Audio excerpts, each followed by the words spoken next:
इंसान क्या है ये तो समझ में ही नहीं आता है। जब हम लोग देश के किसी भी कोने में अपने कॉलेज में पढ़ रहे होते हैं तो हमारा एक ही सपना होता है कि मेहनत मशक्क़त करके हम किसी तरह एक नौकरी उठा लें और बैंगलोर पहुंच जाए।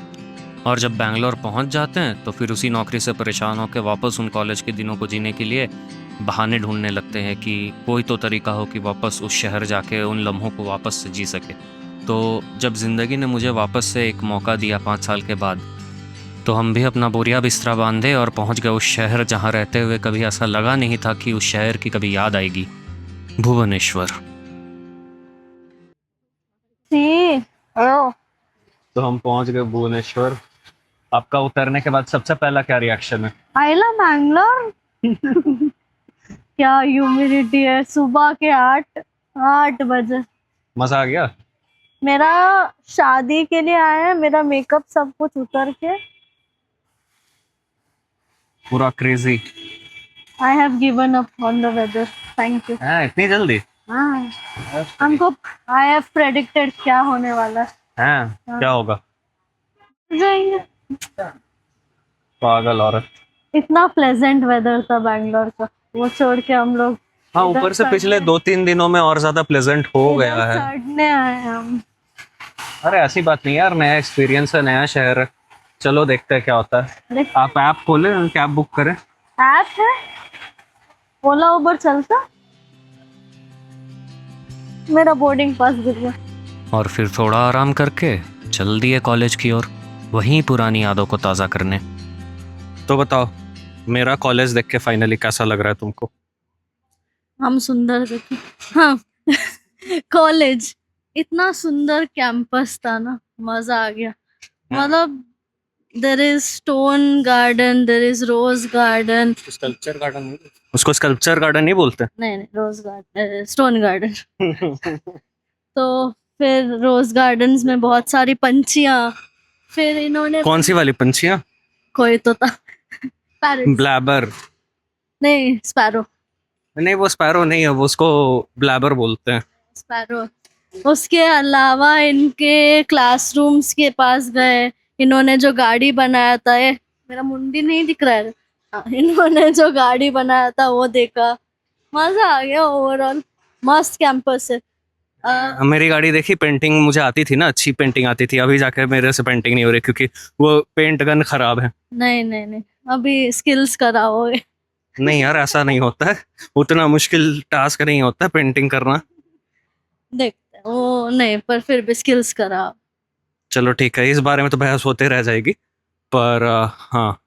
और फिर यहाँ पे रोज गार्डन में नया बर्ड सेंचुरी टाइप का बन गया। वहाँ पे बहुत सारे बर्ड्स हैं। और अभी हम इलेक्ट्रॉनिक कैंपस के पास है अपने कॉलेज का। तो है। मतलब आप लोग पूरा एक दिन निकालोगे तो पूरा कैंपस घूमने में लग जाएगा आप लोगों को। हाँ, तो वो तो ठीक है, बट तुम बताओ तुम्हें कैसा लगा ओवरऑल हमारा कॉलेज? बढ़िया कॉलेज है ना? हाँ, मस्त एकदम। मतलब पूरा चिल करने का जगह। इधर पढ़ाई तो होता नहीं है, क्यों वो पता चला आज। ये नहीं बोलना था। कॉलेज की उन्हीं गलियों में वापस से घूम के एक अजीब सा एहसास हुआ वापस। क्या तो एक अलग ही दिन थे वो। जेब में एक फूटी कौड़ी नहीं होती थी, बस 4 दोस्त होते थे और ऐसा लगता था कि दुनिया जीत लेंगे।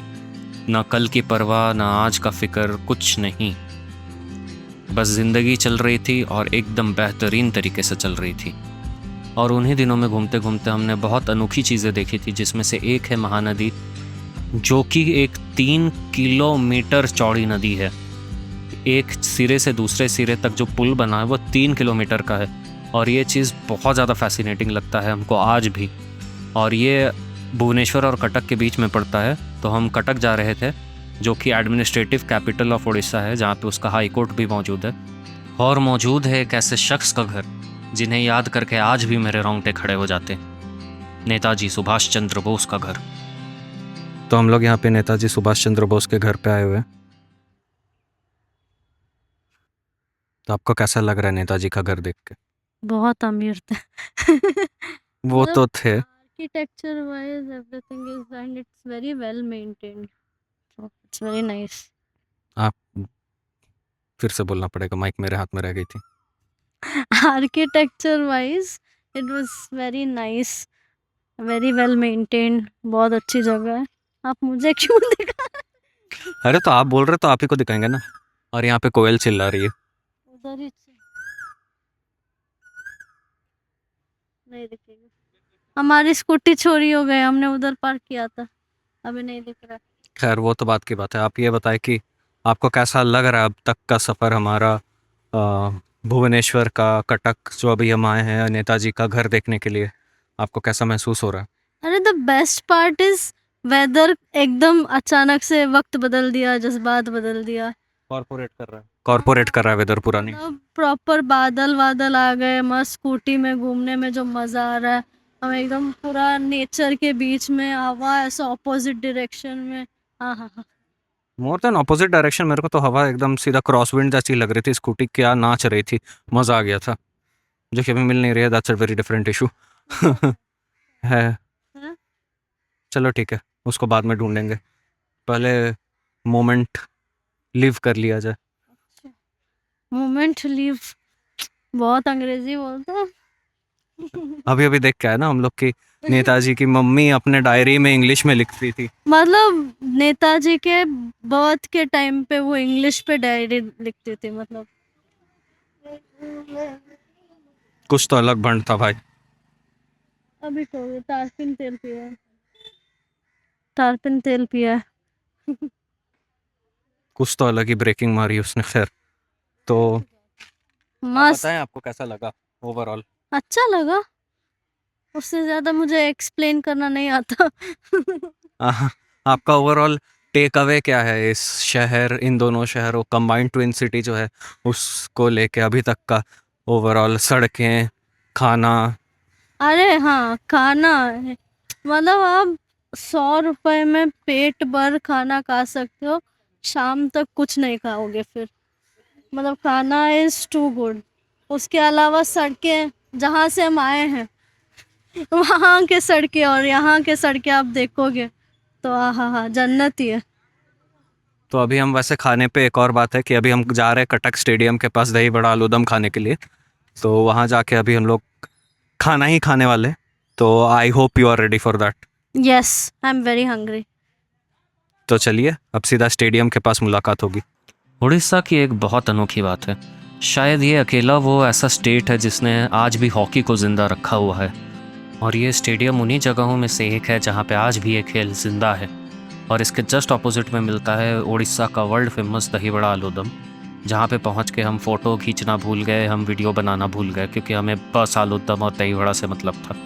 और यहाँ से निकल के हमें रास्ते में दिखी महानदी का एक छोर, जहाँ पे हम लोग किनारे पे कुछ वक्त गुजारे, सूर्यास्त देखा हमने नदी के किनारे, बहुत मज़ा आया।